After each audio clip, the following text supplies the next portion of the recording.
Hello and welcome to Parrot's training videos for the ANAFI Ai. In this video, we'll walk through the touch and fly mission found in Freeflight 7. Let's begin. First, let's navigate to the heads-up display in Freeflight 7. From the bottom left corner, select the Missions tab, then Touch and Fly. Touch and Fly is as simple as touching the map, verifying the altitude and the speed, and then pressing the play button. However, you'll notice that you have to take off before you can use this function.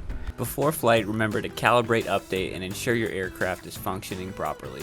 Now that our pre-flight checks are done, it's time to take off the aircraft. Once the aircraft is in a stabilized hover, the play button will illuminate, and you can activate Touch and Fly. You'll notice once Touch and Fly has been activated, the aircraft will proceed to the waypoint in a linear fashion. This means that it will not rise to the altitude beforehand, however rise to the altitude during the mission itself.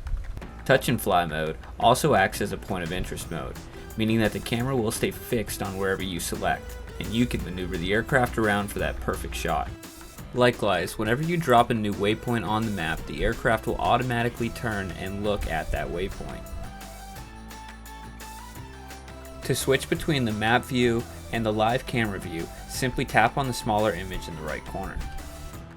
While flying to a waypoint in Touch and Fly mode, you can still manipulate the camera's angle and zoom level. However, since the camera is looking at a fixed point, you will not be able to operate the yaw. To exit Touch and Fly, all we need to do is hit the stop button, or take over manually with the flight controls. You should now have a good understanding of the Touch and Fly mission found in the Freeflight 7 application. Thanks for tuning in to Parrot's training videos for the ANAFI Ai.